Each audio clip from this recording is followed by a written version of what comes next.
UTL solar solar लावणार आणि सबसिडीही मिळवून देणार। संतोष देशमुख हत्या प्रकरणातील आरोपींच्या मालमत्ता जप्तीला सुरुवात। सर्व फरार आरोपींसह वाल्मिक कराडचे बँक खाते गोठवले। कराड आज सरेंडर होणार असल्याच्या चर्चा। संतोष देशमुख हत्या प्रकरणामध्ये सीआयडीचे वरिष्ठ अधिकारी बीडमध्ये तळ ठोकून 9 पथकांकडून तपासणी। आतापर्यंत 100 जणांची चौकशी। वाल्मिक कराडची पत्नी मंजिरी कराडची चौकशी। भाजपा आमदार सुरेश धस यांची दुपारी 1 वाजता पत्रकार परिषद। सरपंच हत्या प्रकरणी काय बोलणार याकडे लक्ष। अंजली दमानी यांचा दावा फोल ठरला। व्यक्तीने दारूच्या नशेमध्ये व्हॉइस मेसेज पाठवल्याचा पोलिसांचा खुलासा। आरोपींचे मृतदेह सापडल्याची खात्रीलायक माहिती नाही, तपासणीमधून समोर।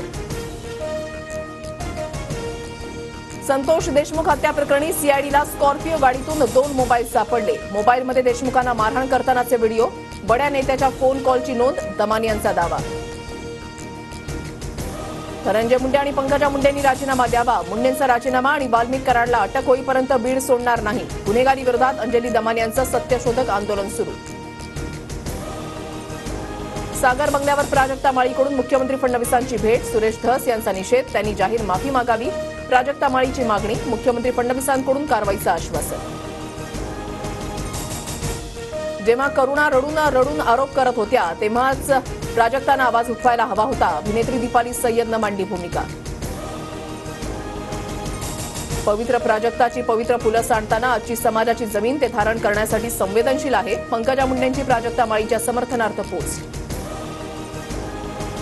विधानसभेप्रमाणे पालिका निवडणुकीमध्ये संघ भाजपसाठी काम करणार। मतदानाचा टक्का वाढवणं। बूथ स्तरावर नियोजनासाठी कसली कंबर।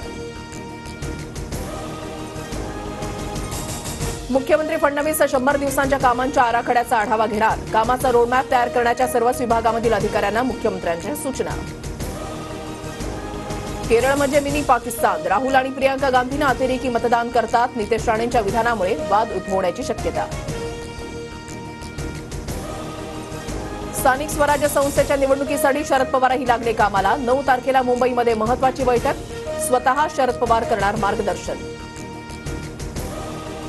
म्हाडाच्या उपाध्यक्ष संजीव जयस्वालांविरोधात मारहाणीचा गुन्हा दाखल। निवृत्त पोलीस उपनिरीक्षकाला म्हाडा कार्यालयामध्ये शिवीगाळ आणि धमकी देत मारहाण केल्याचा आरोप।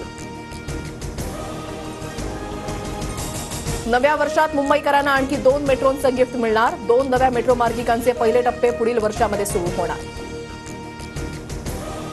अंगणवाडी सेविकांचा मानधनाचा मार्ग मोकळा। मानधन आणि प्रोत्साहन भत्त्यापोटी 163 कोटींचा निधी मंजूर।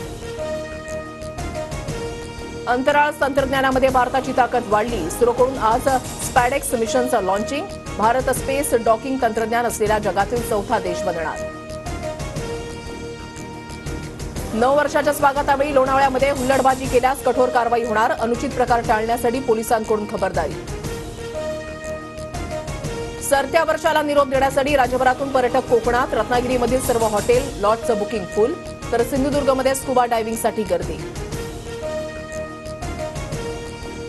सोमवती अमावस्येच्या निमित्तानं लाखो भाविक जेजुरीत। श्री खंडेरायाच्या गडावरून दुपारी 1 वाजता श्रींचा पालखी सोहळा निघणार। हमीभाव कायद्यासह विविध 13 मागण्यांसाठी पंजाबमधील शेतकरी आक्रमक। शेतकरी संघटनांकडून आज पंजाब बंदची हाक। UTL सोलार सोलार लावणार आणि सबसिडीही मिळवून देणार।